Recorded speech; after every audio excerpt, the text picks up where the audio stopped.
Ei, boa noite, pessoal. Tudo bem? Todo mundo me escuta bem? Dá uma tecladinha comigo. Essa é uma ferramenta nova que eu estou usando aqui do Zoom para essa modalidade, que eu achei que ia ser mais eficiente. Me deixa saber se vocês estão me escutando bem, se dá para ver tudo direitinho. Que bom, que bom. Valeu, vi aqui as respostas. Então, vamos começar do começo. Primeiro, super obrigado por estarem aqui para a gente bater esse papo. Tinha sido uma promessa que havia sido que eu fiz no último webinar de Trade Marketing, logo no começo dessa pandemia, em abril, de que a gente teria mais uma conversa específica sobre isso. E aí demorou um tempinho, mas consegui organizar tudo para a gente estar aqui hoje. Essa ferramenta é um pouquinho diferente daquela. Quando é um pouco mais de gente assim, é melhor a gente usar essa. Vocês podem me enviar qualquer pergunta que vocês quiserem no Perguntas e Respostas ou no Q&A. E foi incrível. Eu recebi 64 perguntas antecipadas de pessoas como vocês que se registraram. E isso me fez organizar aqui a conversa para ser bastante objetivo e direto naquilo que vocês me pediram. Então, eu vou fazer dessa maneira. Posto isso, é legal saber que tem gente de tudo quanto é canto, tem gente de vários países, gente esparramada no Brasil todo, para ter uma conversa sobre trade. E acho que isso é compatível com essa conversa de trade, porque trade é uma área de negócios que tem condições de auxiliar a gente a refazer os negócios mais rapidamente nesse período pós-pandemia, que em breve vai começar. Então, como é que eu organizei a agenda aqui para vocês saberem e ficar tudo organizadinho na mente de todo mundo? Número 1, eu vou publicar uma pesquisinha para vocês vão levar 1 minuto para responder, só para a gente ter uma ideia do que está acontecendo no sentimento de todos que estão aqui participando. Em seguida, eu vou seguir um PowerPoint que eu organizei especificamente para hoje. Ele tem umas 5 telas introdutórias para aquecer o tema. Depois eu entro em algumas mudanças e depois eu entro naquilo que eu estou vendo especificamente que é necessário mudar em trade. Passo por isso. Aí eu quero abrir uma tela e nessa tela eu só vou deixar anotado, vocês vão receber o material todo, quais são os cursos que eu estou ministrando nos próximos 2 meses, para quem tiver interesse, quais são as oportunidades de conteúdo. Aí tem mais uma tela, eu quero mostrar onde é que vocês vão pegar esse encontro gravado, esse material que eu estou passando aqui e todo o material de trade que eu compilei num único ambiente para vocês. E aí nós vamos entrar em perguntas e respostas. As perguntas foram as melhores possíveis, coisas do tipo, qual o futuro do trade no novo normal? Qual é a estrutura que eu deveria formar uma equipe de trade para um pós-pandemia? Como é que eu lido com o aumento de vendas online versus trade? Como é que trade navega dentro dessa estrutura? Então, tem uma quantidade boa de conversa que a gente vai ter ali na frente. Se eu pudesse dizer, o que eu vou apresentar no PowerPoint é um aquecimento e um bate-bola, mas a parte mais importante, a parte mais relevante, definitivamente, ela está totalmente concentrada nas perguntas e respostas, que eu vou antecipar algumas e vocês vão me perguntar outras. Então, vamos ver se eu estou sabendo lidar bem com a ferramenta. Eu vou publicar para vocês aí agora. Todo mundo deve estar vendo no seu computador ou no seu telefone uma pesquisa. Essa pesquisa tem 4 perguntinhas. Responde rápido. Ela não é identificada, então eu preciso que você me responda com absoluta sinceridade. Pode começar.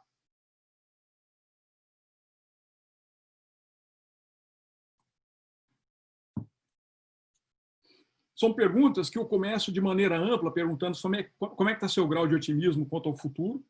E o futuro, vocês vão ver que eu limitei ele. Eu estou falando um futuro que é 2020 e 2021 só. Eu quero primeiro saber do seu otimismo. Depois, eu quero saber do seu grau de preocupação. Depois, eu quero saber qual é a relevância de trade para a recuperação dos negócios. E 4, eu quero saber se você sabe o que fazer com isso. E eu vou compartilhar imediatamente o resultado com vocês. Eu acho que entender como é que todas as pessoas estão se sentindo, e eu estou votando aqui junto, é uma maneira de a gente entender que, caramba, está todo mundo mais ou menos dentro do mesmo barco. Está todo mundo tendo que se reinventar. Então, já tivemos aqui 30 votos. Eu vou dar mais 1 minutinho para a gente conseguir crescer esse número mais um pouquinho. Eu vou esperar até uns 49, 48, alguma coisa assim.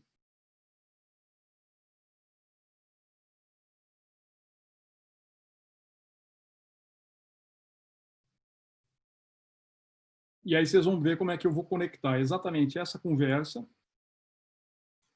e o resultado dessa pesquisa com o que a gente pode fazer, com as sugestões que eu quero passar para vocês. Mais 30 segundos, quem topar responder, responde aí para mim. Lembra, confidencial, então você não vai ser exposto de maneira nenhuma, logo me responde aí o que você está sentindo de verdade.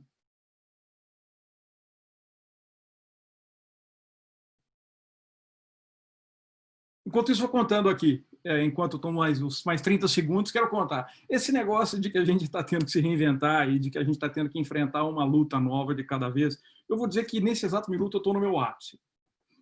Além de tudo que eu estou tendo que reaprender, e eu vou falar sobre isso com vocês no âmbito de trade, mas imagina, ontem foi a formatura do meu filho na escola e foi online. O momento mais importante indo para a universidade. Número 2, hoje, o meu filho acordou passando mal, foi no médico, o médico mandou ele para o hospital, fez um teste de Covid. Está com risco grande, ele está com Covid, mas é um jovem saudável, 17 anos, a gente não está vendo grande preocupação. Mas qual é o ponto? No meio do exame do Covid, ele passa mal. E o médico descobre que ele está em vias de ter uma apendicite. Agora ele saiu desse hospital e foi para outro hospital para ver o lance da apendicite. Mas eu não podia deixar de estar aqui com vocês. O que eu quero dizer com isso? Que não tem almoço grátis, pessoal. Tem gafanhoto chegando na safra argentina e brasileira, tem nuvem de areia do Saara chegando no Caribe, e nós temos que tirar de tudo isso o melhor possível. Então, eu vou encerrar aqui a pesquisa e vamos sentir como é que está o clima. Nós tivemos 46 pessoas que responderam. E eu já vi o resultado, estou compartilhando com vocês. Vocês vão ver junto comigo. Qual o seu grau de otimismo quanto ao futuro? Quando eu vejo esse quadro aqui, eu diria que ele é um quadro que está bem distribuído, mas a tendência aqui do que eu estou enxergando é muito positiva ainda.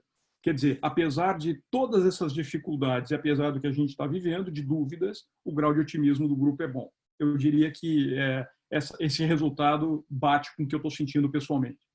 E aí vem uma outra questão seguinte, que é qual o seu grau de preocupação? De fato, se ninguém tivesse preocupado, aí eu ficaria preocupado.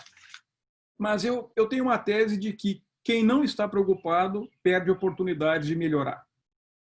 Ter certo grau de preocupação, desde que isso não te leve a pânico, não te leve a se bloquear, sempre é vantajoso, porque é de onde você tira os grandes movimentos da sua vida.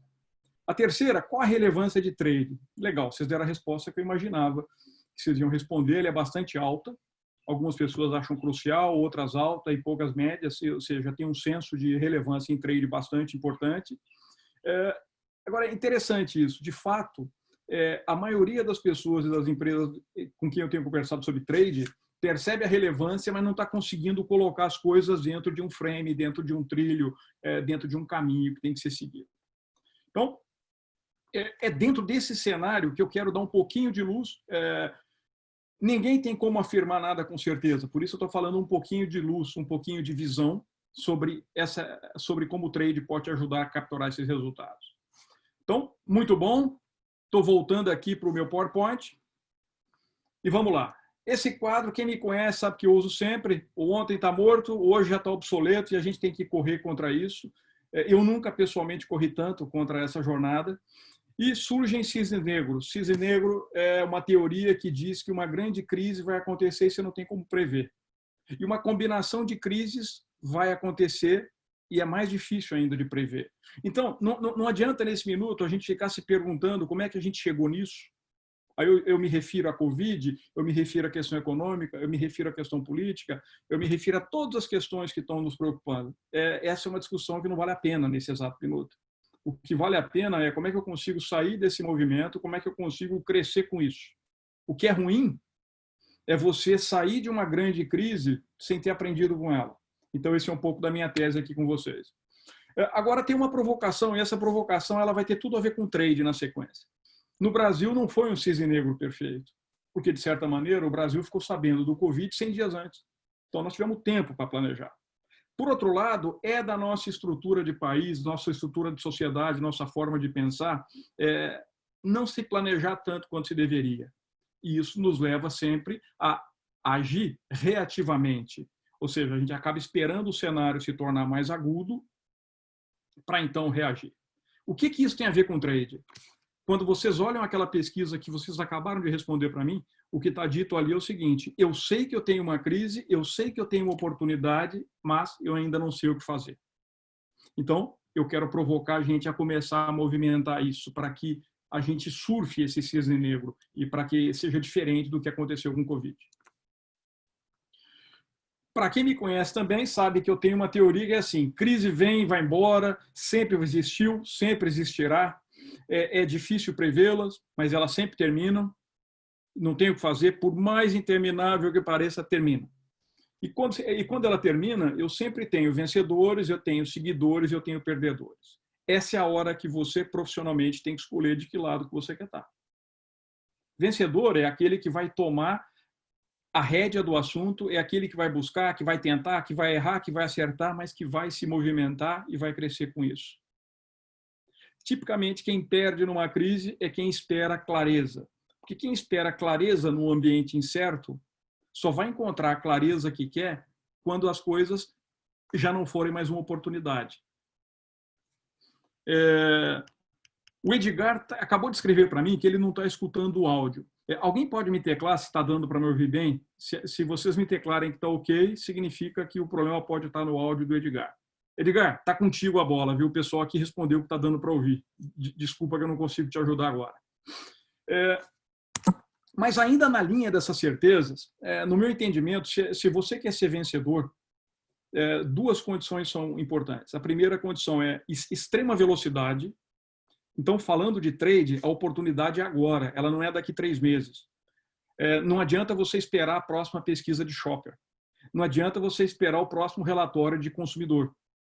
Porque na hora que o relatório sair, ele sai para todo mundo. A provocação tem que ser o que eu consigo fazer agora com o plano que eu tenho, porque o plano que eu tenho não vale mais para daqui a pouco. Já vou dar exemplos disso, como é que isso está acontecendo no mercado. Então, isso é velocidade. Agora, eu tenho que ter velocidade na direção correta.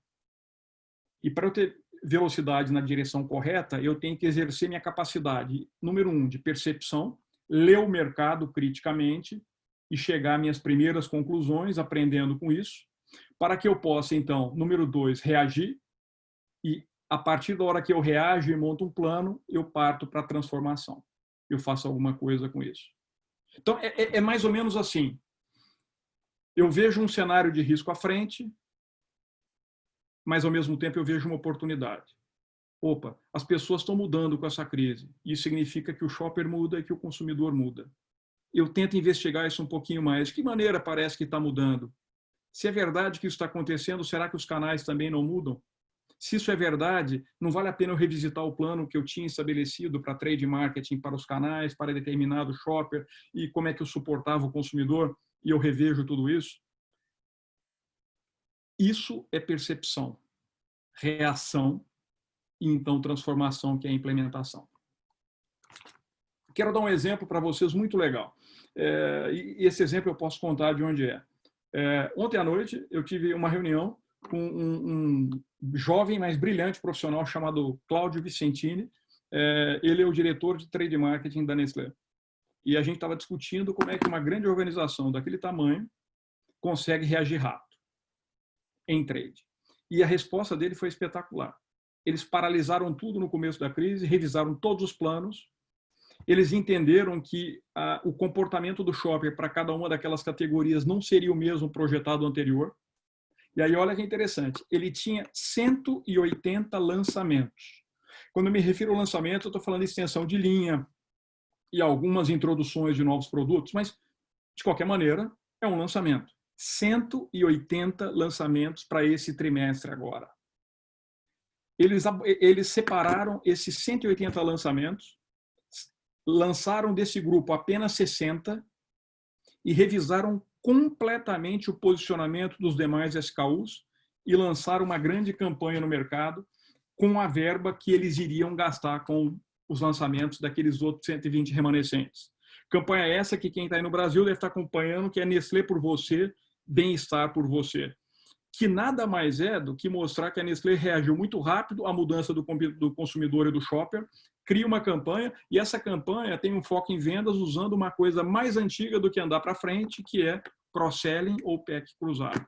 Então, olha que interessante. Você tinha antes um plano altamente complexo, que culminava em lançamento de 180 itens. Você percebe que o posicionamento dos shoppers muda distintamente. A forma como isso vai se operar em canais muda distintamente e não faz sentido eu implementar um plano que deixa de valer. E numa velocidade enorme, a turma fez isso. Por outro lado, eu tenho conversado com organizações grandes, mas também pequenas e médias, e eu tenho escutado o seguinte: o meu time de vendas está pessimista, logo eu não estou sentindo o clima para entrar com uma ação mercadológica de trade marketing no campo. Então, essa é uma prova cabal de que as pessoas enxergam as questões de formas também muito distintas. Enquanto um viu como uma tremenda oportunidade, o outro está esperando para saber o que vai acontecer, como é que o canal vai se reposicionar. Eu ainda quero somar mais um ponto. Numa onda em que todo mundo está dizendo que reuniões não estão acontecendo, está mais difícil, etc., esse mesmo Cláudio Vicentini da Nestlé tomou a decisão e ele fez 90 reuniões top to top, com 90 planos cliente para os 90 maiores clientes no decurso dos últimos 45 dias. E aí ele quebra um paradigma. Quanto tempo leva para uma grande companhia fazer um plano cliente? Eles conseguiram refazer 90 planos cliente em 45 dias e apresentar os 90 planos nos 45 dias seguintes. Então, é um pouco dessa provocação que eu quero trazer aqui, de que se a gente ficar esperando, a coisa passa. Nós temos que ir para cima. Pois bem, esse novo normal, ele pode ser bom, pode ser ruim, mas a minha tese diz que ele vai ser do tamanho do investimento que você fizer nele. E aí eu me refiro a investimento intelectual, colocar a cabeça, pensar, planejar, se organizar. O quanto melhor você fizer, melhor será. Esse novo normal, ele não é um ponto, ele é um contínuo. Então não adianta a gente ficar achando que está passando por um portal e que esse portal agora tudo muda, vai ser diferente quando acabar a quarentena. As mudanças já vinham acontecendo dramaticamente, a gente não queria ver muitas delas. O que aconteceu é que uma crise precipita e as coisas meio que se reposicionam numa velocidade enorme. Logo, a melhor solução nesse cenário é aceita. É isso que eu tenho feito. E quando você aceita legitimamente, você começa a ver que existem coisas boas que saem disso e você pode surfar essa onda. E essa imagem dessa menininha é para dizer que essa é uma hora de ter um olhar de criança, um olhar curioso, um olhar que não tem preconceito. Tudo pode ser bom. Muito bem. Cuidado com a sua mente. A sua mente e mecanismos cerebrais te protegem e eles te fazem se acostumar com um cenário ruim. Isso é bom porque você não enlouquece. Isso é péssimo porque se você se acostuma com um cenário ruim, isso é o mesmo que eu mostrar esse sapinho aqui sendo aquecido na água morna. Quando vê, ele está cozido. O que eu quero provocar é, passada a crise inicial, agora é hora de reagir. E você tem que reagir dominando o seu cérebro. O seu cérebro sempre vai te dizer, não adianta você trazer uma nova ideia, a empresa não está pronta para isso. Ou não adianta você falar, não adianta eu mudar o plano por canal, porque o canal está estocado. Ou não adianta eu querer apresentar plano cliente que ninguém vai querer marcar reunião comigo. Isso não existe. Quem fizer vai obter resultado. Então essa é uma hora de se movimentar, de passar por cima do seu preconceito, que você já não está mais em risco de vida. Agora, eu diria que é hora de reagir. Muito bom. A palavra-chave, então, é evoluir. Não pode esquecer desse quadro que eu uso sempre. Ele mostra um ciclo de vida de produto, um ciclo de vida de inovação, um ciclo de vida de um profissional, que tem início, crescimento, maturidade, e depois da maturidade, tipicamente, você tem o declínio ou obsolescência. Vocês vão enxergar nesse quadrinho, nessa linha vermelha. O grande ponto é que, normalmente, as pessoas e os negócios correm um grande risco quando eles não se movimentam em ponto de maturidade. Isso quer dizer o seguinte, que se o seu plano estava bom, cuidado, porque você tem que fazer outro agora, porque o seu plano tende ao declínio muito rápido, porque as variáveis mudaram. Se o seu plano de carreira estava bom, cuidado, revisa ele, porque a forma como o cenário está configurado faz com que você tenha que tomar outras decisões diferentes daquelas que você tomou. E esse exercício de sempre criar um novo patamar de mudança, vocês vejam que essa figura vai mostrando uma sequência de várias curvas, uma atrás da outra, é o que faz a vida ser interessante. Muito bom. O que eu quero falar exatamente nesse ponto? Às vezes, teve um amigo meu que teclou assim para mim, moleza você falar isso, você não está sofrendo. Pessoal, talvez eu sofra calado ou eu vejo como humor as coisas, mas definitivamente eu também estou sofrendo. Muita coisa mudou para mim. Imagina, eu nunca tive espaço na agenda para quase nada na minha vida. O meu ano sempre estava vendido, o meu trabalho para o ano da frente. Então, o meu trabalho sempre era de executar o que estava combinado, atender meus clientes, etc., dar as minhas aulas na faculdade, prestar consultoria, meus negócios e tal. E, de repente, de um minuto para o outro, tudo isso cai por terra e todas as agendas caem, tudo muda. Mas eu tenho que contar para vocês que eu me disciplino muito no sentido de não deixar o meu cérebro me pregar uma travessura. Então, quando começou essa crise, eu lembro, dia 15 de março, eu fiquei sem dormir, dia 16 de março, nasceu na minha cabeça que eu tinha que fazer uma série de webinars, quando ninguém tinha pensado nisso ainda. E isso era uma forma de reagir. Ela não era perfeita, hoje eu revisaria o modelo completamente, mas ela serviu para aquele propósito, porque eu interagi com gente espetacular, aquilo me deu ânimo, aquilo me deu tempo de pensar em alternativas, trocando ideia com pessoas e conhecendo pessoas e mostrando um pouco do meu trabalho para as pessoas. Por que eu estou falando isso para vocês? Porque a gente tem uma tendência sempre de achar que o nosso caso é o pior. E o que eu estou querendo dizer é que todo mundo está no mesmo barco, todo mundo está passando por algum tipo de dilema. Mas olha que interessante, eu tive discutindo com um amigo meu sobre marketing digital e ele estava me ajudando a pensar sobre isso, porque eu sempre fui muito refratário ao marketing digital. Eu entendi o conceito, mas eu não usava para mim, porque eu entendia que, pera, eu não preciso. E nessa brincadeira eu estava dizendo, olha quantos clientes eu atendi em trade marketing no Brasil, olha a história que eu fiz. Eu escrevi 2 livros. Eu fui um dos primeiros professores nessa área, treinei mais de 15 mil pessoas. Isso é a pior coisa que existe, é você se permitir pensar nisso que eu estou contando para vocês agora. Porque quando você pensa nisso, eu estou simplesmente inflando o meu ego com resultados passados. Vamos ser francos. Todos esses trabalhos aqui foram espetaculares e valiosos. Quanto vale hoje? Nada. Porque hoje é uma história nova que tem que ser criada. E a reputação? Nada, porque o mercado foi para o digital. Eu tenho que me reposicionar dentro do digital. Então, eu estou me colocando no sentido de vulnerável, contando essa história para vocês, porque eu quero que cada um de vocês, quando se sentir em situação de vulnerabilidade, estou com meu emprego sob risco, minha vida está difícil, meu trabalho, tudo, todos passamos pelo mesmo cenário. A questão é você ter velocidade para você reagir e transformar o que é passado numa oferta de futuro. Muito bem. O que eu estou vendo para o Brasil em termos de lentes e possibilidades? Aqui tem debate. Eu já debati isso com muita gente. Eu continuo com a minha tese de que a renda cai dramaticamente, o endividamento das pessoas e empresas aumenta, os gastos caem, e nós vamos ter inflação no médio prazo, definitivamente. Isso daqui pode ser visto como uma bomba relógio, mas também isso pode ser visto como uma big de uma oportunidade, desde que eu adeque meu negócio e me reposicione para saber navegar por aqui. Portanto, a minha ideia não é de que você tem que acreditar nisso que eu escrevi aqui. Isso é simplesmente uma tese minha, mas tem várias outras escritas por aí. Escolhe uma que você acredita como premissa e pensa, como é que eu vou agir daqui para frente baseado na premissa que eu escolhi como verdadeira ou como mais provável. Outra questão que é importante em termos de possibilidades é as transformações que estão acontecendo nos padrões de negócio, seja ao consumidor, seja entre empresas, no chamado B2B. As coisas estão mudando dramaticamente. Eu passei por uma experiência muito interessante semana passada, que eu não tinha passado antes. Como vocês devem imaginar, hoje, grande parte do que eu trabalho é patrimônio intelectual. Eu estou vendendo ideias. E foi a primeira vez que eu tive que participar numa grande companhia de farmacêutica, para um projeto grande de educação, de uma concorrência com leilão reverso online. Aquilo me chocou. Aquilo realmente me fez ficar incomodado. Até que eu descobri que, peraí, eu tenho 2 opções.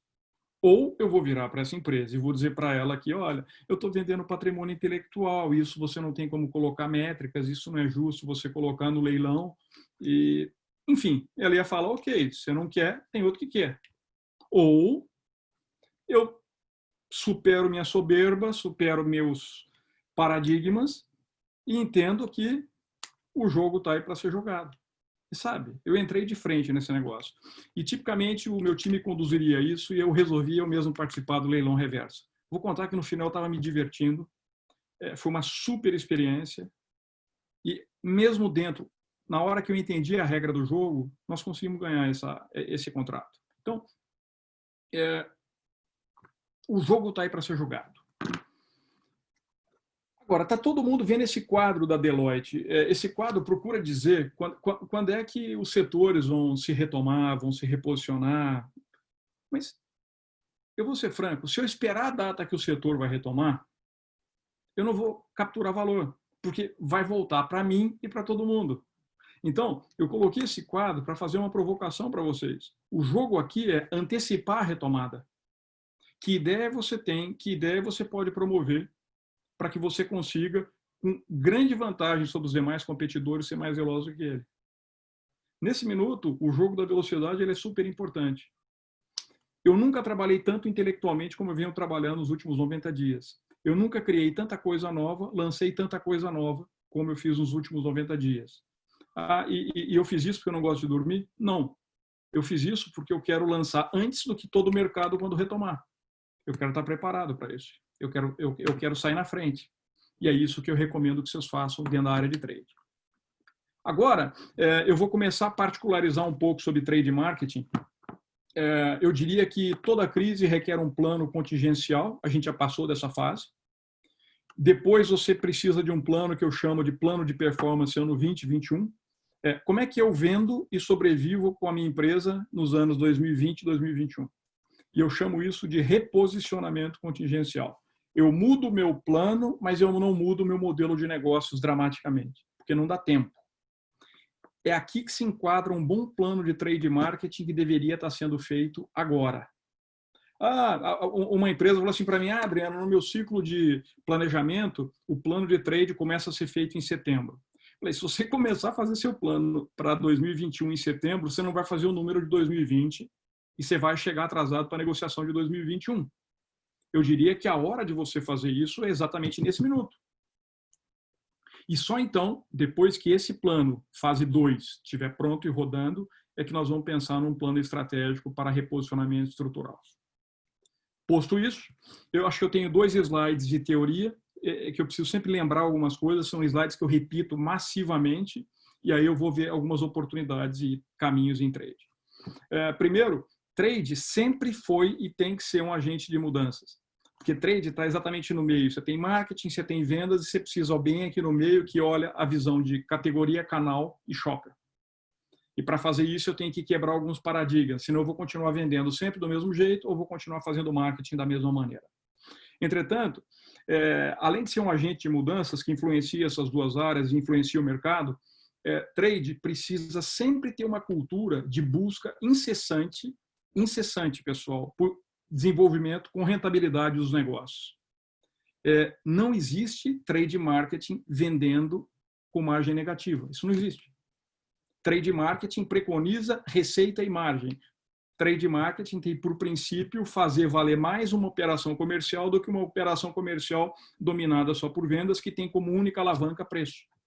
Por quê? Se eu usar a alavanca preço que vai destruir minha margem, então eu não preciso de trade, porque eu escolhi como ferramenta de venda o preço. Então, essa é uma outra questão super importante que eu quero que vocês pensem. E trade marketing é a área que ela fornece direcionamento tático. Agora, lembra 2 slides atrás, eu comentei com vocês que toda a forma de se negociar está mudando, tanto o B2C quanto o B2B. E eu preciso orientar o time que vende, que é o time de vendas. É hora de parar tudo e preparar um kit para ensinar vendas a vender no novo cenário. Um kit para explicar a proposta de valor dos meus produtos e serviços dentro do novo cenário. Imagina, eu estava hoje de manhã numa reunião com uma empresa grande do agronegócio e essa empresa estava me mostrando o processo todo de vendas. Ela tem um ciclo de vendas, que é um ciclo que roda em pré-safra, safra, pós-safra, diversos encontros, tudo demarcado, baseado em reuniões de 4 horas com clientes em cada ponto de contato. Meu ponto para ele, minha discussão com eles foi o seguinte: ok, mas não vale mais. Eu quero que vocês me digam quem é que está disposto a fazer reuniões de 4 horas com cada um dos fornecedores hoje em dia. Hoje, e houve um webinar que a gente realizou um mês atrás, que está disponível para quem quiser, em que a gente falou de drip management, drip sales. O que é isso? Vendas por gotejamento. Ao invés de uma reunião de 4 horas, eu vou ter que fazer 3, 4, 5, 6 encontros que vão acontecer por WhatsApp, por e-mail, por telefonema, por Zoom. Todos curtos. Mas tem que existir um fluxo para fazer isso. E o que é importante a gente pensar? Eu quero que vocês pensem agora nisso como colaboradores, como empresários e também como executivos. Eu tenho que me transformar, e cada um de vocês idem, porque a forma como vendíamos não vai funcionar mais, por essa razão que eu acabei de explicar. Mas, número 2, eu tenho que explicar para o meu time como é que ele vai vender aquilo que ele vendia de uma forma puramente relacional antes. E isso é uma atividade que trade tem uma contribuição absolutamente importante a levar para o time. Direcionamento tático, fornecimento de ferramentas e gerenciamento dos interfaces de vendas. Então, sintetizando esse quadro, trade precisa se transformar, revisar seu plano, montar um kit de ferramentas e ensinar vendas a usar esse novo kit de ferramentas. Porque o cenário lá fora é um cenário de guerra e não adianta jogar do mesmo jeito que eu jogava até há pouco tempo atrás. Bom, esse quadro aqui eu vou deixar para vocês, não precisa porque eu já envolvi nessa conversa toda. Porque no fim do dia, uma companhia, seja de serviço, seja de produtos, não importa, o que ela faz ela tem que gerar itens de máximo valor percebido para alguém. Porque quando ela entrega algo que tem valor, ela consegue receber valor em troca. E esse valor em troca que ela recebe é o que eu chamei de margem de contribuição ou de nível de rentabilidade. Só que não adianta só eu entender que eu tenho valor. Eu tenho que convencer toda a cadeia de distribuição. Eu tenho que convencer atacadistas, distribuidores, brokers, eu tenho que convencer minha equipe de vendas própria, eu tenho que convencer o varejo, eu tenho que convencer a equipe do varejo, mas eu também tenho que convencer o meu time de promotores que está lá na ponta, ajudando a implementar tudo isso que foi concebido aqui em trade. Se estivéssemos falando aqui, por exemplo, de bens de consumo. Então, eu estou escrevendo o que eu queria falar com vocês há uns 3 dias. E essa lista tinha chegado a 40 itens. Aí hoje o meu exercício foi cortar todos e deixar em uns 10, 15. Então, vamos lá. Primeira questão que a gente tem que estar atento. Existe um novo shopper. É inegável. A maneira como o shopper vai realizar suas compras é completamente diferente. Então, não adianta eu continuar tendo o mesmo mix de produtos e serviços para um shopper que vai pensar diferente. Exemplo de como é que isso pode mudar, porque não existe uma regra. Cada um de vocês, olhando a sua indústria em particular, tem que começar a refletir sobre isso e aprender. Mas pensa em quem vai a um supermercado hoje.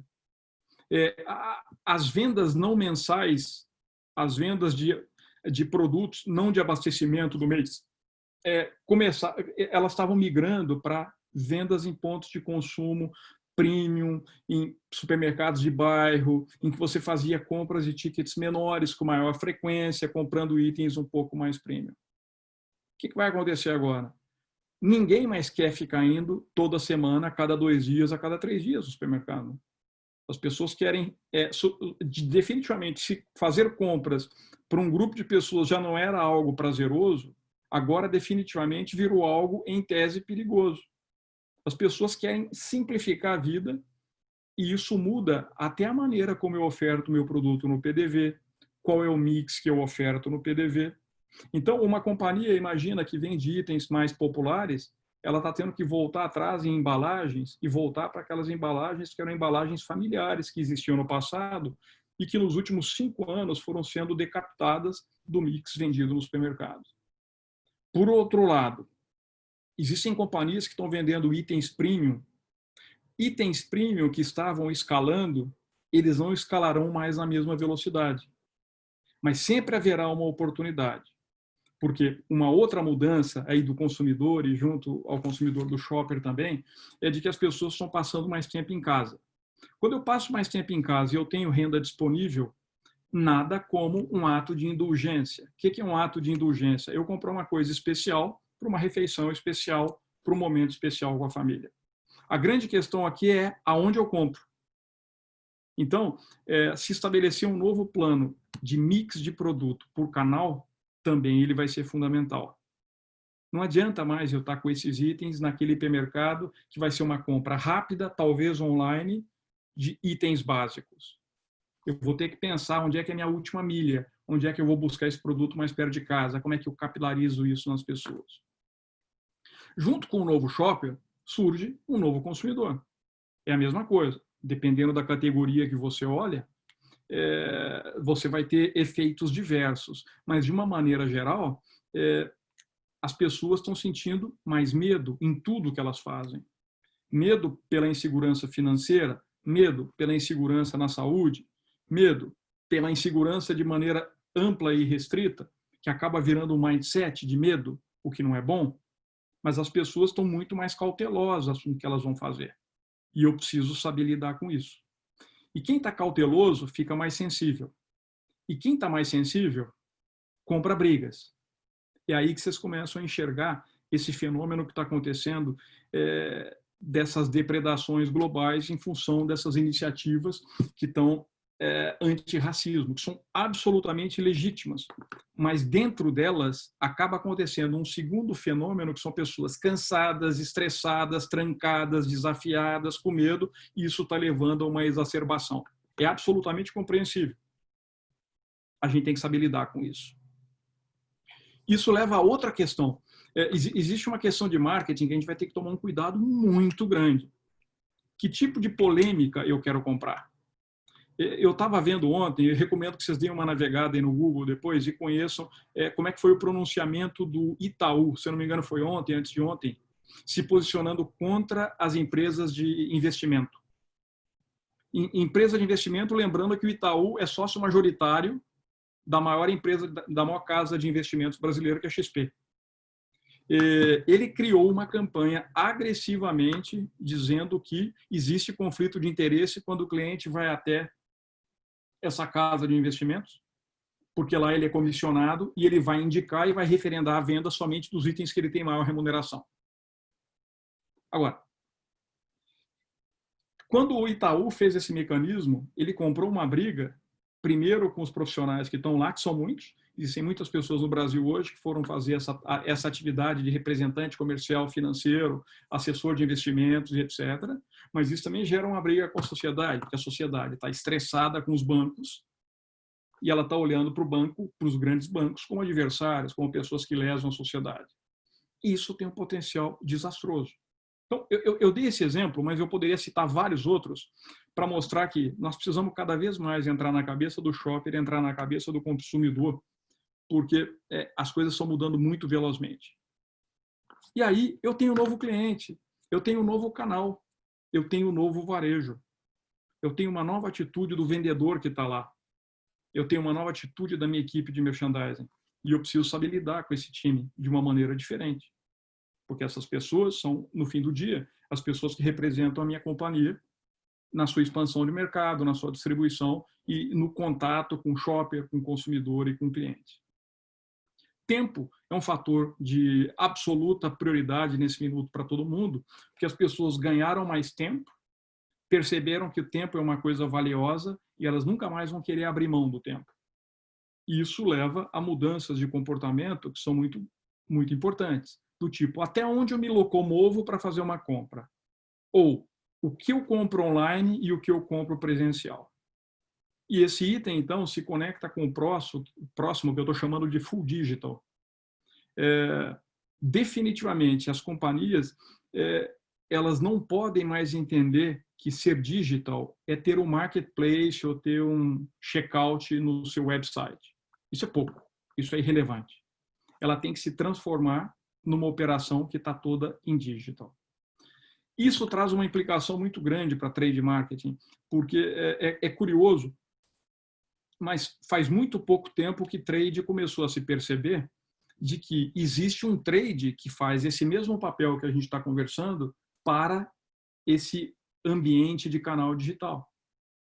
As companhias que acham que colocar o seu produto ofertado no marketplace ou colocar uma loja dentro do seu próprio website está resolvendo um problema, isso não serve para nada. Porque do mesmo jeito que a área de trade tem que pensar como é que eu comunico na cadeia para que o varejo compre o meu produto, para que o produto vá até lá, para que o consumidor converse com o shopper, e aí o shopper vá até o PDV e faça a compra e me selecione dentre tantas opções uma prateleira. Essa é a lógica do trade analógico. Mas essa lógica é absolutamente verdadeira e mesma para o trade digital. Como é que eu gero tráfego dentro do mundo digital para que o shopper chegue até meu produto e meu serviço? Eu insisto, uma loja ou marketplace não gera tráfego. Ele simplesmente diz que você está com o seu produto na prateleira. Mas como é que eu comunico isso para as pessoas? O mindset é parecido com o mundo analógico, entretanto, a tecnologia e a metodologia são completamente diferentes. E isso requer que se estude muito. Eu estou numa jornada de aprender isso, realmente aprender. Eu tenho tirado todo dia 1 hora, o que é muito, mas não é muito, só para aprender um pouquinho do que é essa história de digital. E eu posso dizer para vocês que a cada dia que eu termino de fazer o meu estudo diário, eu aprendo que falta muito para eu aprender alguma coisa, porque é um tema absolutamente extenso. Só que quando você começa a enxergar que você consegue ter métricas para tudo, o que é o sonho de trade marketing, faz absoluto sentido você operar isso como uma máquina de trade. Então, eu diria que quem não tem trade em digital deveria radicalmente começar a operar dentro dessa disciplina também. Eu diria que essa talvez fosse uma das mais importantes aqui. Preços e impostos tem que ter um olhar absolutamente grande, porque a relatividade de preços e a elasticidade de preço mudaram completamente. Eu estou fazendo testes em 3 empresas com quem eu trabalho e nós estamos descobrindo que o que antes era barato não é mais tão barato. Nós estamos aprendendo que, às vezes, aumentar preço não necessariamente me prejudica em volume. A elasticidade, que era monstruosa, não é mais tão grande assim. Nós também estamos descobrindo que outros players já reposicionaram o preço e eu estou perdendo valor na cadeia. Então, eu diria que todo mundo em trade deveria parar agora e colocar um olhar específico para entender essa questão de impostos e preço.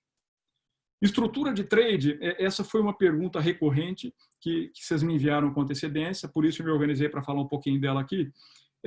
Eu sempre defendi uma estrutura de trade dividida em várias funções. Essas funções podem ser executadas por áreas específicas, se você está numa empresa grande, ou elas podem ser executadas por pessoas, em empresas menores, porque senão eu não conseguiria discutir o que é uma estrutura. O que eu posso dizer é que, dentre tantas coisas que estão mudando na minha cabeça, a estrutura de trade não deveria mudar. Ela permanece cada vez mais atual. Que estrutura é essa? Eu preciso ter dentro de trade uma estrutura, uma área ou pessoas que pensem em categoria. Quem pensa em categoria está intimamente conectado com marketing e tem que fazer uma conexão do que é a estratégia de marketing e a realidade do shopper. Esse é o papel de quem pensa em categoria. Eu tenho que ter um segundo grupo de pessoas, ou uma segunda área ligada a trade, que sempre vai pensar a respeito de canais. Porque no final do dia, trade marketing, ele é uma combinação quase que perfeita de como é que eu levo categorias até o shopper através de múltiplos canais. Então, é uma visão matricial. Eu diria o seguinte, o posicionamento dos canais muda intensamente nesse exato minuto. Então, eu tenho que estar atento a quem ganha força, a quem perde força e o que muda para que eu continue levando a minha atuação eficiente através dos canais existentes. Mas, ao mesmo tempo, eu tenho que estar atento a quais são outros canais onde eu não estou operando. E um dos canais que a maioria não opera apropriadamente é o canal digital.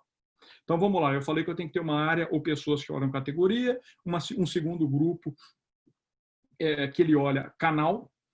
Quem olha categoria olha o shopper, quem olha canal olha a rota ao mercado e olha o cliente. Da combinação desses 2 grupos, eu consigo desenhar um plano cliente. Mas existe uma outra área que é muito importante, que é uma área corporativa em trade, em que ela olha inteligência de mercado, ela olha dados, ela olha preços e ela olha metodologia. Porque aí a combinação dessas 3 áreas cria plano cliente mais caixa de ferramentas para a equipe comercial. Para quem me conhece atuando em trade desde 2000, eu sempre preconizei uma quarta área, e essa quarta área é muito importante porque eu chamo ela de trade execução. Eu discordo radicalmente de áreas de trade que existem no mercado que vendem. Trade não vende, quem vende é vendas. Mas eu gosto de ter pessoas de trade no campo. E essas pessoas eu chamo de trade execução. O que faz o trade execução? Ele pega aquele kit de ferramentas que nasceu da estratégia de trade e que ele é resultado da cocriação de categoria, canal e suporte, essa área de inteligência que eu acabei de mencionar, cria a caixa de ferramenta, e o trade execução pega essa caixa de ferramenta e customiza ela para a região onde ele atua. Então, eu coloquei aqui uma quarta dimensão, que é a dimensão geográfica. Eu não tenho trade num país como o Brasil se eu não olhar a dimensão categoria, se eu não olhar a dimensão canal e se eu não olhar a dimensão geográfica. É praticamente impossível, vou ter um trade teórico. Pois bem, junto com tudo isso, existe uma outra área que ela pode estar ou não subordinada a trade marketing, e essa área é a área de promotores e merchandising. Por que ela pode ou não estar subordinada? Porque eu já administrei dois modelos. Num dos modelos, a inteligência da operação de promoção, de promotores e merchandising, nasce dentro de trade, ou seja, os guidelines, as regras, os processos, a metodologia de trabalho, mas o time está subordinado no campo a vendas, o que faz sentido, às vezes, para você simplificar a operação. Então, eles são funcionalmente ligados a trade, recebem as diretrizes, mas eles são hierarquicamente ligados a vendas. Esse é o modelo. E você tem um segundo modelo em que você tem tanto a operação, que pode ser terceiro ou não, dentro de trade marketing, operando conjuntamente. Eu diria, essa estrutura pode ser monstruosa se você tiver numa companhia gigante, e essa estrutura pode ser de poucas pessoas se você tiver numa estrutura pequena. O importante não é o tamanho da estrutura, e sim você realizar essas tarefas todas que eu mencionei aqui, de maneira integrada e estruturada. E aí isso me leva a dados. Dados é uma mina. Eu cada vez tenho dados melhores para tomar decisões em trade analógico, e quando eu passo a olhar o trade digital, aí é espetacular. Você consegue medir todo o comportamento do shopper em qualquer ambiente que ele tiver na nuvem. Então, é pensar um pouco sobre isso. Os que estão na sequência são aqueles que influenciam, mas não tanto. Por exemplo, a estrutura comercial passa por mudança, logo o trade tem que suportar a estrutura comercial em organizar a sua ida ao mercado. Existe uma oportunidade de negócios com o fortalecimento da indústria nacional, isso é um fenômeno que está acontecendo em todos os países, e isso pode ser uma oportunidade interessante de trade refletir como é que ele pode integrar cadeias e como é que ele pode distribuir maiores volumes na medida em que você vai ter essa possibilidade. Cuidar do seu time, cuidar das pessoas e priorizar relacionamento num ambiente em que se fala em distância social é cada vez mais verdadeiro. E trade tem que ter esse cuidado, porque trade não age sozinho. Como eu disse, trade não vende. Então, trade tem que estar intimamente ligado ao time de vendas para dar direcionamento, orientação, suporte e ajudar o time de vendas que está passando por uma transformação complexa a conseguir fazer essa mudança. E a gente precisa de pessoas em trade que cada vez mais sejam autônomas. Eu não preciso ter muitos níveis hierárquicos em trade, porque eu preciso de pessoas muito especializadas para cada uma das áreas que eu mencionei. Então, pessoas que consigam trabalhar com bastante autonomia em qualquer ambiente que estiverem, serão sempre muito, muito, muito bem-vindas. E colocar no meio disso tudo um frame, um formato de tomada de decisão que seja mais analítico. Trade não é uma área que tem muita ela não precisa ter sensibilidade pura. Ela precisa buscar dados, porque só quando ela busca dados ela consegue suportar a equipe comercial de maneira mais intensa. Muito bom, falei pra caramba. Duas perguntas-chave que eu deixaria para trade, e aí eu já estou começando a caminhar para perguntas e respostas. A primeira é, revise aonde o valor estará no seu negócio e como é que você faz para capturar isso. Segunda pergunta e provocação é, como é que você acelera a sua entrada em mercados onde você não está? em canais onde você não atua, porque está acontecendo esse rebalanceamento de canais. Seja protagonista. Expanda sua perspectiva sobre trade, se atualize, revise a proposta de valor por canal, por segmento, por cliente e por stakeholder. Não esqueça do digital. Atenção aos dados. Seja criativo, mas planeje. Essa é uma frase americana que ela fala que o diabo está nos detalhes, e quem tem me acompanhado, eu não consigo mais usar aquela frase, para mim Deus está nos detalhes. Então não é uma frase religiosa da maneira como eu estou colocando, mas ela está dizendo o seguinte, é hora de olhar o plano de trade com o máximo de detalhes possível. E olhar sua carreira também dentro desse mesmo contexto. Porque a depender de você, de como você se movimentar agora, você vai obter melhores resultados daqui a pouco. O que eu quis colocar aqui para vocês, porque daí eu já vou para perguntas e respostas. Tem um PowerPoint que eu coloco os cursos que eu estou dando, todas as possibilidades, livro e etc. Quem tiver interesse em participar de qualquer um desses cursos, eu não posso colocar isso aqui. Isso é uma coisa que eu estou aprendendo agora no marketing digital. O pessoal que está me ensinando disse que nessa hora eu deveria falar, que eu deveria projetar, que tem uma condição especial, etc. Mas aí eu sofro com isso. O que eu posso dizer é que a SPM me deu um cupom especial para dar para alguns alunos de 30%. Eu não posso colocar isso no PowerPoint, porque aí esse negócio se expande e aí vai ficar chato para mim. Mas, quem tiver interesse em participar de algum programa e quiser esse cupom, é só me escrever. Como é que você me escreve? Meu e-mail está aqui, telefone e WhatsApp está aqui, meu site. Todos os webinars que eu faço, eu gravo integralmente, e eu compilo uma série de materiais para vocês. Eu quero mostrar aqui rapidamente onde é que vai estar todo o material de trade, porque isso é completamente gratuito e eu acho que valeria a pena depois, se vocês querem aprofundar um pouquinho mais sobre trade, relembrar um pouco do que eu falei aqui, pegar esse PowerPoint, entrar lá. Então, eu vou aqui projetar para você onde que eu coloquei todos os webinars. E aí, talvez, quem não teve condições de vê-lo, de fazê-lo, vai ver agora. Se alguém puder teclar para mim, vocês estão enxergando uma tela escrita New Directions?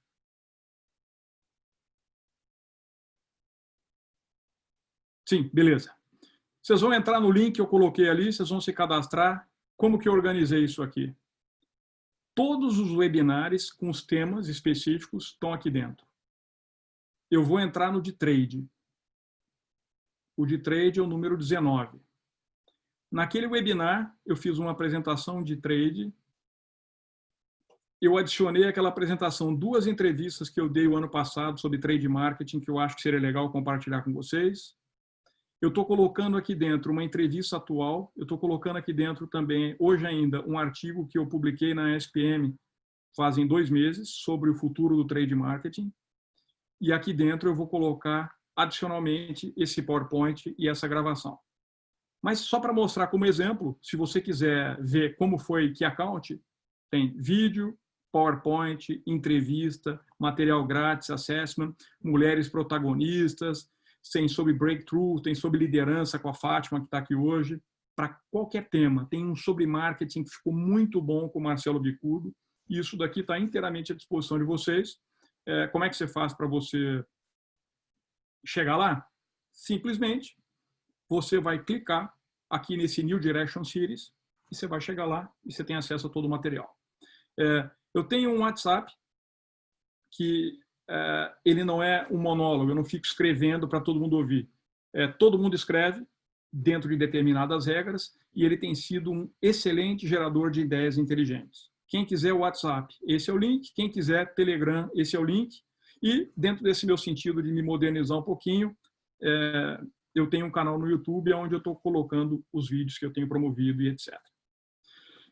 Posto isso, eu vou parar de projetar e agora eu vou responder as perguntas que eu não respondi e vocês podem me bombardear o que vocês quiserem aqui no Perguntas e Respostas. Ok? Então, eu vou começar aqui com as perguntas principais. Qual o futuro do trade no novo normal? Trade marketing, como eu disse, é uma área que gera resultado mais rápido do que outras. Entretanto, o trade marketing tem um cuidado específico. O trade marketing não gera valor de marca. Trade marketing tem pouco efeito em recall de consumidor. Trade marketing afeta mais o shopper, gera venda, mas é uma venda que, se você para de investir, ela não continua e não se perpetua. Então, você sempre tem que tomar cuidado em fazer uma combinação de investimento de marketing e de trade. Mas saber que, nesse minuto, a gente precisa gerar resultados rápidos, trade passa a ser fundamental. Trade, nesse mercado futuro, é uma área absolutamente inteligente, e ela tem que ser inteligente, senão ela vira um centro de custo. E, com isso, é uma área que ela tem que parar de fazer determinadas atividades que são extremamente operacionais, e ela tem que gerar outras atividades, que são atividades que geram efetivo valor para o negócio. Gerar valor para o negócio só acontece se a gente fizer aqueles passos que eu falei: olhar a categoria, olhar canal, olhar região geográfica e olhar inteligência associada, olhando preço, olhando digital e olhando todo o resto. Posto isso, trade vai passar por uma situação de céu e inferno. As companhias e os profissionais que conseguirem fazer isso que eu estou falando para você vão ter um tremendo resultado e vão crescer na sua carreira dramaticamente agora. Agora, as empresas que continuarem fazendo trade como se fazia antes, imaginando que trade é um gestor de pessoas e que essas pessoas vão fazer a atuação na ponta, não é por aí. Tem muito mais a ser feito. A área de trade também, ela vai ficar cada vez mais analítica, e essa área de trade vai pensar cada vez mais em digital. Lembrando aquilo que eu comentei com vocês há pouco. Não adianta eu colocar a venda no marketplace e não gerar tráfego para o marketplace. 2, não adianta eu colocar no marketplace e não ter margem de contribuição nessa negociação, porque eu não soube negociar com o marketplace. O marketplace é o seu canal. Ele é sua prateleira. Como é que você vai operar isso? Então, eu diria que o futuro de trade no novo normal é como uma área crítica de sucesso. Eu diria que, se eu fosse recomeçar minha carreira hoje, eu recomeçaria facilmente pela área de trade, porque se lá atrás as oportunidades eram grandes, agora elas ficam exponenciais. Uma outra pergunta, essa eu respondi, mas só quero marcar aqui com vocês: estrutura de trabalho ideal pós-pandemia. Eu disse, eu insisto em manter a mesma estrutura, que é aquela que eu falei: categoria, canal, região geográfica, execução e tudo mais. Tem uma outra pergunta, e ela se conecta com a que o Vinícius acabou de fazer. A do Vinícius é assim: Adriano, o que você tem sentido de maior dificuldade no digital? Minha maior dificuldade tem sido escolher por onde começar e o mar de informações e possibilidades de aprendizado. Sua pergunta é ótima, Vinícius. Mas eu só quero conectar com outras aqui que foram assim: aumento de vendas online. Como é que eu me diferencio no marketplace? Qual o papel do trade na transformação digital pós-pandemia? Eu vou responder isso de maneira super prática, porque eu estou vivendo isso. Se você for começar a pesquisar informações sobre transformação digital, sobre trade digital, sobre como operar no mundo digital, sobre como vender em digital, vocês vão ficar malucos. Porque a quantidade de gente que diz que está resolvendo esse problema é monstruosa. E essas pessoas, como têm muita eficiência em fazer divulgação disso nos meios digitais, elas vão te bombardear de maneira que você não vai saber quem é quem. Então, eu, sendo franco, eu conversaria com alguém que conheça profundamente o tema, foi isso que eu fiz, e essa pessoa me indicou 3, 4 nomes, eu estudei os 3, 4 nomes e escolhi 2. Dissequei o primeiro, tudo que ele podia me ensinar, parti para o segundo, estou chegando na metade do caminho. Nessa hora, eu comecei a entender que eu tenho noção. Eu já comecei a ser capaz de discutir com a agência que trabalha comigo esse assunto, não de igual para igual, porque eles tinham conhecimento técnico absurdo, mas eu, como cliente, já sei demandar e eu já sei entender coisas que ele está me falando. Esses foram meus primeiros passos. A outra coisa que eu fiz em digital, para transformar isso no modelo mais simples, eu sempre fiz uma analogia entre digital e analógico. E, de repente, eu descobri que não é tão diferente assim o conceito. Do mesmo jeito que no analógico, eu tenho que estimular uma área de vendas para que ela acesse apropriadamente um cliente e um canal, para que esse canal apropriadamente distribua e faça isso chegar até um shopper. Mas eu tenho que transmitir uma proposta de valor por essa rota. Em digital é exatamente a mesma coisa. Só que você vai usar de ferramentas digitais para você fazer essa navegação e levar essa pessoa de um simples clicar no Google até o seu checkout. Agora, o grau de controle e de informações que você pode ter sobre esse indivíduo dentro do digital, ele é absurdo.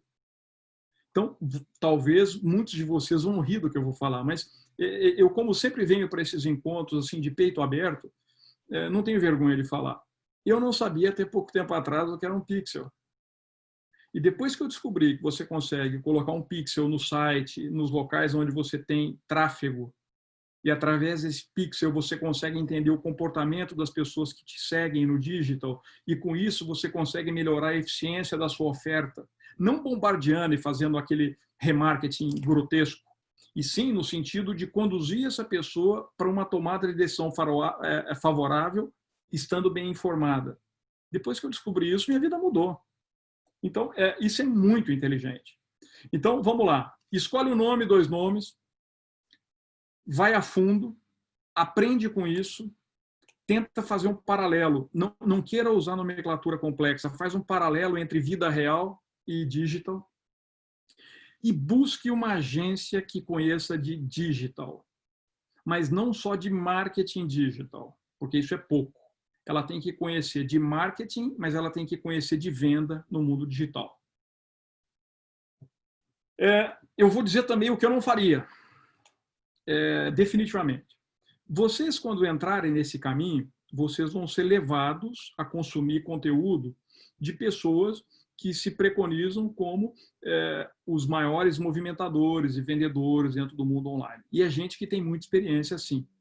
Entretanto, o que eu tenho visto é que a relação custo-benefício entre quanto custa a oferta que eles te fazem e o quanto, de fato, você, como executivo, como profissional e como empresa, consegue colher, essa conta meio que não fecha. Então, eu diria que eu preferia aprender primeiro um pouco sozinho, depois buscar uma agência que entenda de marketing, mas também entenda de vendas. E aí, dessa combinação, você vai conseguir operar. O Eduardo Paulino colocou: qual diferencial podemos trazer nesse momento para empreendimentos no trade marketing? Definitivamente, o grande diferencial é você ter um plano apropriado de converter a proposta de valor da sua organização. Esse é exatamente o jogo. O que não é novo. Eu sempre preguei que trade marketing está ligado em transmissão de proposta de valor. Isso não muda. A questão é que cada vez que você vai para o digital, se é que é digital, é a pauta do que você me colocou aqui, Eduardo, é mais difícil. Porque é tanta coisa esparramada que nós que somos acostumados ao mundo analógico, nós não sabemos navegar. Por isso que eu recomendo que você faça esse estudo que eu estou fazendo, da mesma maneira como eu te comentei, porque você vai descobrir que existem caminhos, existem rotas, existem canais no digital, e você vai navegar dentro desses canais, e você vai fazer suas conversões. O importante é lembrar que trade tem por princípio auxiliar a equipe de vendas a colocar o shopper na cara do gol. Se isso é numa gôndola de supermercado, se isso é numa loja de shopping center, se isso é num fast food, ou se isso é num marketplace digital, mas eu estou fazendo a mesma coisa. Agora, alguém me colocou uma pergunta aqui questionando que os marketplaces estão reduzindo as ofertas a preço. Definitivamente, se você negociar com um grande atacadista, que você vai vender um item através do portfólio dele, e o portfólio dele não é exclusivo, então ele vai ter você e todos os seus competidores, e você não tiver alinhavado uma proposta de valor que valha para ele, para a equipe dele e para o seu cliente na ponta, você vai cair em preço. Então, não é porque é no digital que você vai para o preço. Na verdade, se a sua proposta de valor não é robusta o suficiente, o seu único diferencial será preço. Eu tenho visto agora movimentos interessantes dentro do agronegócio, que entrou mais tarde nisso, colocando todos os seus produtos dentro de marketplaces, por exemplo, dentro da Magalu. Então, hoje, dentro da Magalu, daqui a pouco você vai comprar fertilizante. Bom, qual é o ponto? Como é que eu faço para que o outro lado compreenda que o meu fertilizante vale mais do que o fertilizante do vizinho? Isso não é dentro do marketplace que você vai conseguir diferenciar. Porque quando o seu cliente chegar lá, ele vai olhar um do lado do outro, exatamente como a gente faz quando entra num PDV e olha na frente de uma gôndola. Você vai se diferenciar na rota que antecede a chegada no marketplace. Aí você vai usar de marketing de conteúdo, aí você vai usar marketing em todas as ferramentas digitais, aí você vai usar esse pixel que eu comentei, aí você vai acompanhar essa pessoa em sua jornada. Agora, acompanhar o shopper em sua jornada no digital é mais ou menos parecido com você acompanhar o shopper dentro do físico. A grande diferença é que acompanhar o shopper na jornada digital, desde que você consiga montar a equação, você consegue controlar tudo e você consegue ter métrica para tudo. E isso te dá uma vantagem em como é que você foca seus esforços. Isso é mais ou menos o seguinte: se qualquer um de vocês hoje resolver fazer um anúncio de marketing dentro do Facebook e Instagram, por exemplo, você colocar R$500 lá dentro e colocar um anúncio, você vai jogar R$500 fora, porque definitivamente você não sabe se o anúncio está apropriado, você não sabe se a segmentação está apropriada, você não sabe a metodologia para potencializar esse marketing. Se você tem uma agência boa de marketing no digital, ela vai te ajudar a montar múltiplas ofertas usando a sua mesma verba e ela vai recalibrando isso todo dia em função dos resultados do dia anterior e você vai ver que você tem uma otimização do resultado que você esperava e, de repente, você vai descobrir que com os mesmos R$500, eventualmente até com menos do que os R$500, você buscou resultados diferenciados. Essa é a vantagem quando você tem métrica para tudo. E esse sempre foi o nosso sonho em trade no físico. Mas, no fim do dia, eu não consigo, no físico, ter métrica para tudo. O Anderson colocou uma pergunta assim: como manter a equipe de campo motivada e produtiva enquanto muitos trabalham em home office e não correm risco de exposição? Anderson, a sua pergunta ela é excelente, porque esse é o dilema que está todo mundo passando, né? Como é que eu toco a equipe comercial?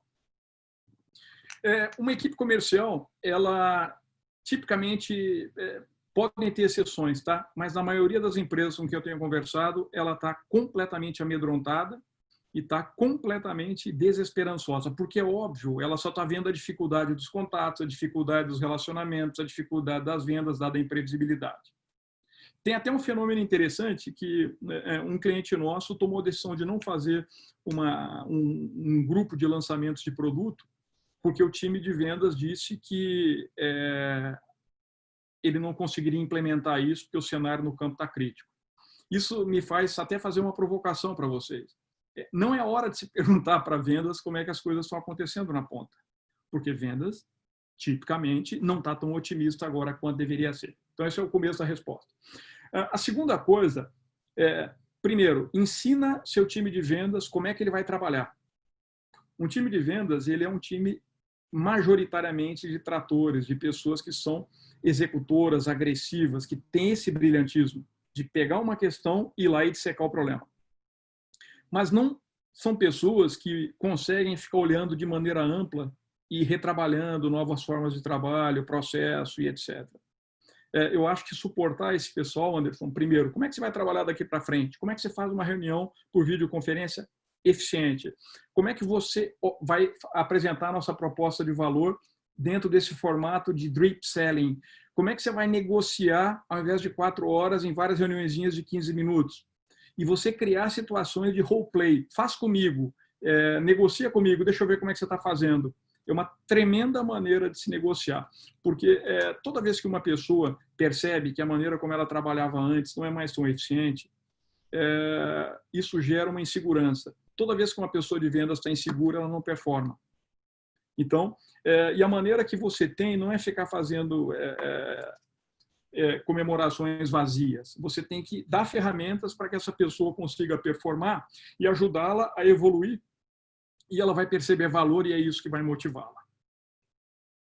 Deixa eu ver aqui mais um pouquinho. O Guilherme Braga colocou assim: quais as tendências você enxerga para trade no agronegócio, como lojas agropecuárias? Como você enxerga a evolução do trade nessa atividade em relação às tendências do varejo de forma geral? Pô, tremenda pergunta, Guilherme.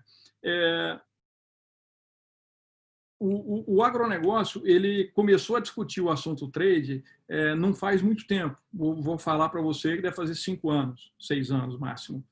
Então, ele entrou um pouquinho atrasado e com um pouquinho de cautela. Eu diria para você que eu vejo o trade como um elemento diferenciador dentro do mundo das lojas agropecuárias, de distribuição. Eu não estou falando agora da pura agropecuária. Por uma razão importante, que é a seguinte: onde está a diferenciação hoje nos distribuidores, por exemplo? Todo mundo preconiza que a proposta de valor está vinculada a serviços. Mas se todo mundo preconiza que a proposta de valor está ligada a serviços, qual é a real proposta de valor, já que todo mundo faz a mesma coisa? Isso está gerando um nível de competição que ele é desastroso, porque existe comprometimento de margem absurdo, e com isso você tem um menor nível de reinvestimento e essas empresas estão ficando um pouco velhas. Então, pensar em como é que eu vou operar nos múltiplos canais, como é que eu opero onde eu tenho loja, como é que eu opero onde eu tenho venda direta, e ter isso dentro de uma modalidade mais analítica é um papel de que trade pode contribuir violentamente para o setor. Mas tem mais uma coisa. As empresas do agronegócio, uma das coisas que mais se fala no agro são os marketplaces para insumos. Então, toda aquela discussão que eu tive com vocês, tratando sobre o assunto do digital, ela vale exatamente aqui. Então, lembra esse mesmo raciocínio. Do que adianta eu colocar meu produto, sendo que eu não conduzo o meu shopper até lá dentro da Magalu, e quando ele está lá dentro, eu simplesmente vou ser um comparador de preços entre eu e o outro. Como é que eu transmito a proposta de valor, que é serviço, e qualquer outra questão que você queira transmitir?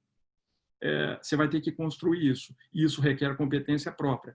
E aí, com 100% de certeza, essa competência não é existente hoje dentro da rede de distribuição de insumos no Brasil. Deixa eu ver aqui. Pararam.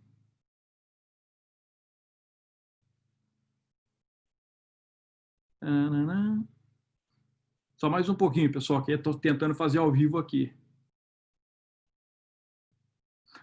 Aqui tem uma pessoa que ela não se identificou e ela pediu para falar assim, um pouquinho sobre o trade para as agências de merchandising. Legal. Pessoal, como agência de merchandising,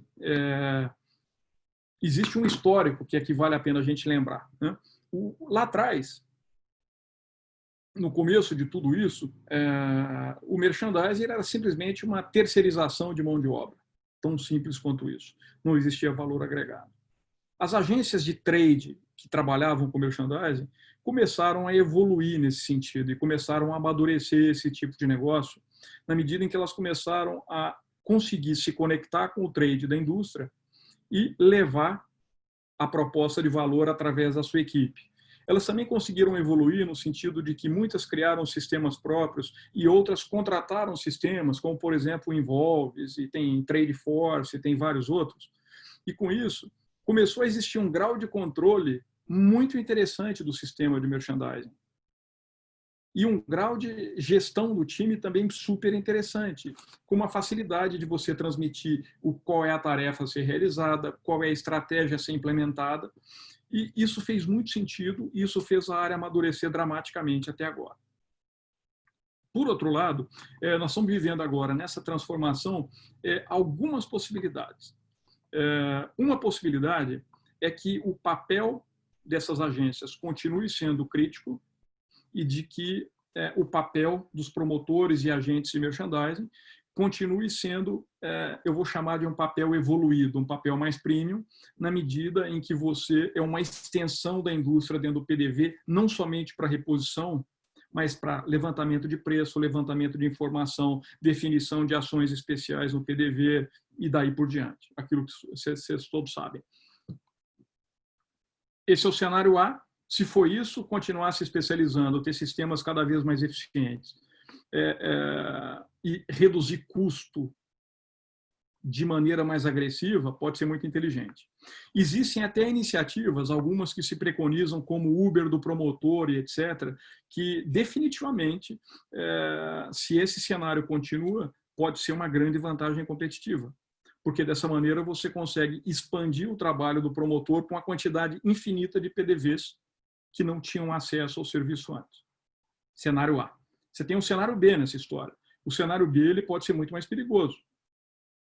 Num cenário B, eu vou restringir a minha atuação como merchandising a uma atuação de reposição, porque eu estou entendendo que eu vou ter, na maioria dos PDVs, somente uma venda de consumo básico mensal. Portanto, eu talvez não tenha tanta necessidade de serviços. Eu vou ter muita coisa indo para o digital, eu vou começar a acessar meu consumidor e meu shopper via marketing digital cada vez de maneira mais intensa, e isso pode diminuir a força dessas agências de merchandising e fazer com que cada vez mais agência seja preço, que é o caminho que toda agência vem fugindo nos últimos anos.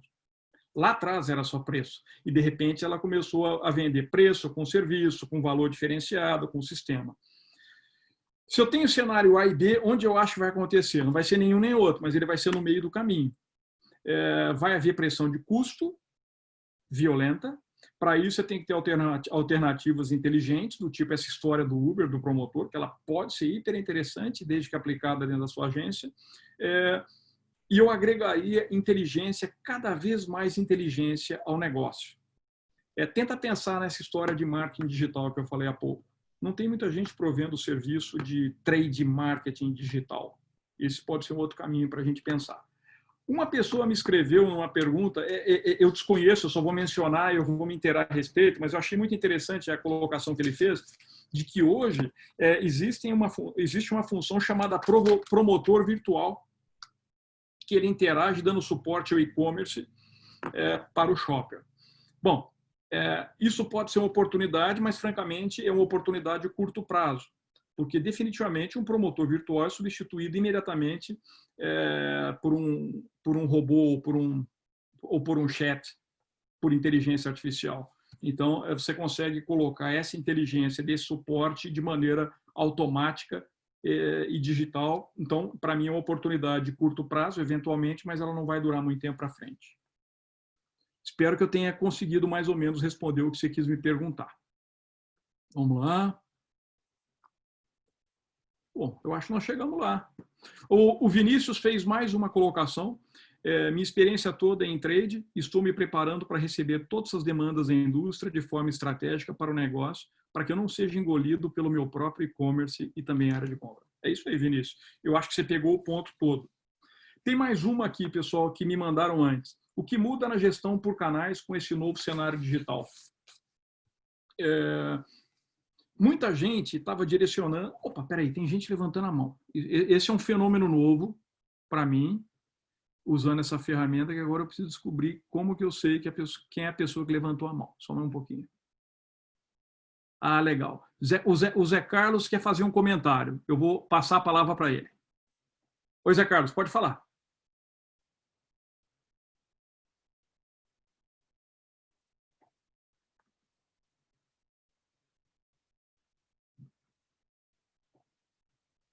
Zé Carlos, você quer falar, você só tem que tirar o mute. E aí você vai conseguir fazer a sua pergunta.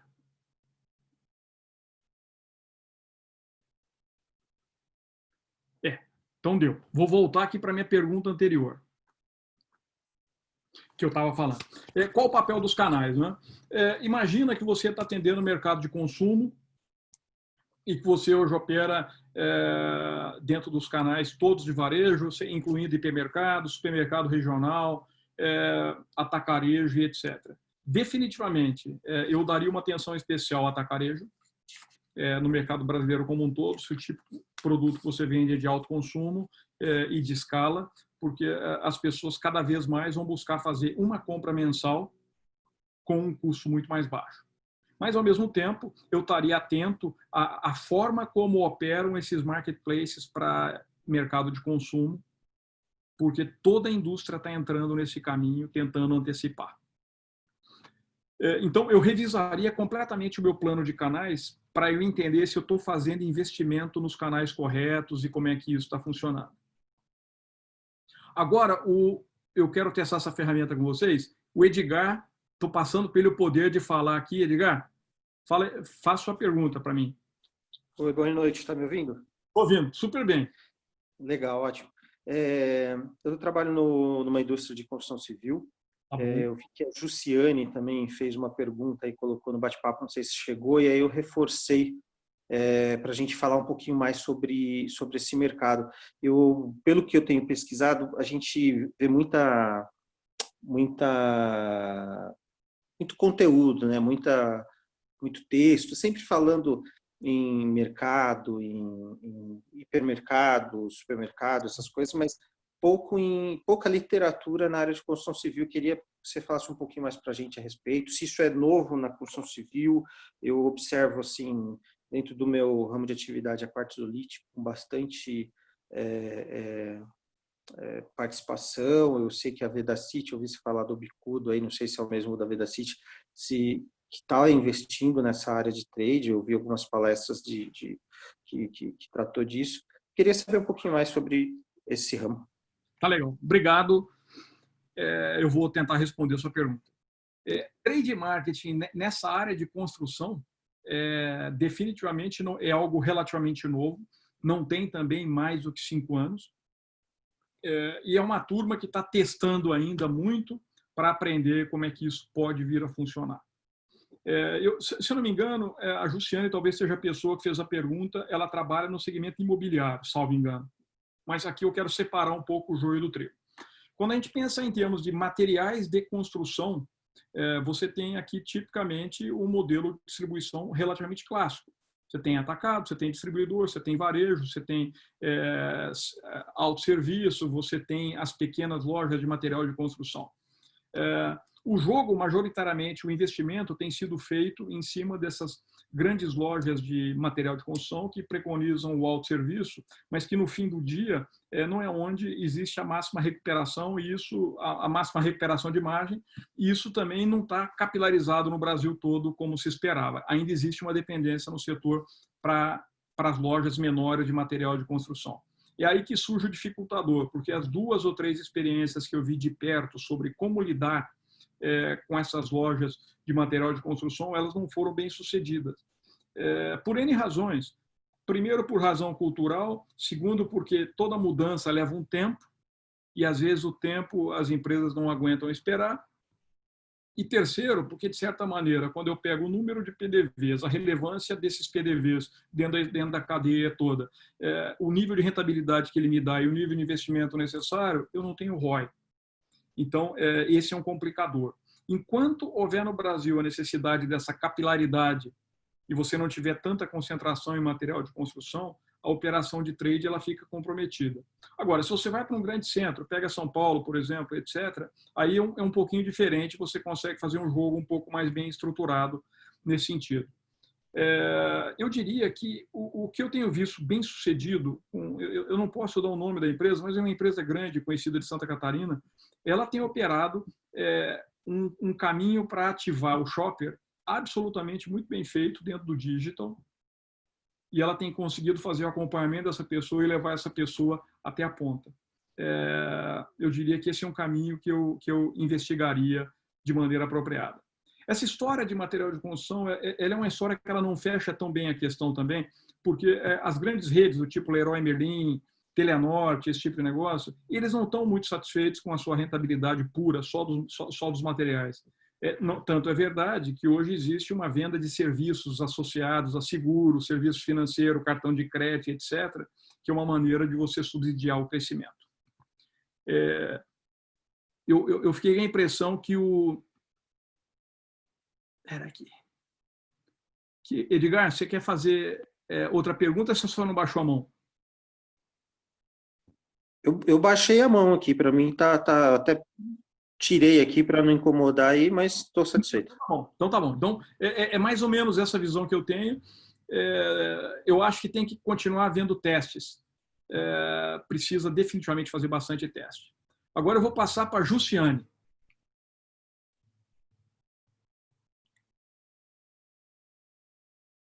Oi, Jussiane, te dei o poder aí.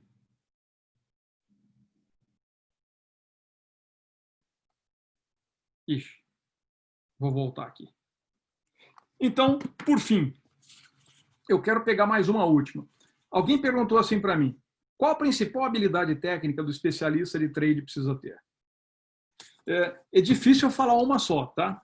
Mas eu diria para vocês que se esse profissional de trade conhecer muito bem vendas ou muito bem marketing, é um ponto de vantagem. Se ele conhecer um muito bem e tiver passado pelo outro, ele ganhou 10 pontos a mais. E essa pessoa, ela precisa combinar duas questões que não são tão triviais de se encontrar no mercado. Uma questão é uma absoluta criatividade para encontrar múltiplas soluções para problemas existentes. Porque, acreditem, trade repete muito e a gente tem que quebrar essa dinâmica de ficar repetindo o que todo mundo faz. Porque sempre que você ficar repetindo aquilo que todo mundo faz, você está preconizando de que você não tem diferencial. Mas a segunda coisa que tem que combinar com essa questão de criatividade é uma intensa capacidade analítica ligada a uma capacidade de planejar. Então, tem que ser alguém que tem que olhar o grande, olhar a floresta toda, alguém que consegue ter muitas ideias de como é que eu navego no meio dessa floresta, mas, ao mesmo tempo, essa pessoa tem que conseguir se concentrar e fazer um plano que explica isso que ela viu e que ela pensou numa orientação analítica, olhando canal, categoria e região geográfica. E aí, a minha última característica, que eu diria, ela tem que ter uma absoluta capacidade de transmitir esse conhecimento, porque não é ela que vai vender. Então, ela tem que ensinar a equipe de vendas a fazer esse movimento. Então, acho que eu respondi essa pergunta, eu passei do horário, eu peço um perdão enorme a vocês. Também me atrapalhei um pouquinho com a ferramenta, estou aprendendo hoje, agora fiquei bom nela, agora estou adorando, me senti muito seguro. Quando eu fizer eventos menores, eu vou avisar, aí vai ser câmera aberta, tudo, para até 20 pessoas dá para fazer, maior que isso a gente não dá conta. Aí eu acho que essa ferramenta é eficiente, eu também gostei que dá para as pessoas falarem, é legal a gente fazer isso. Eu vou disponibilizar todo o material para vocês vão receber um e-mail com esses links, vocês usam depois, um e-mail automático.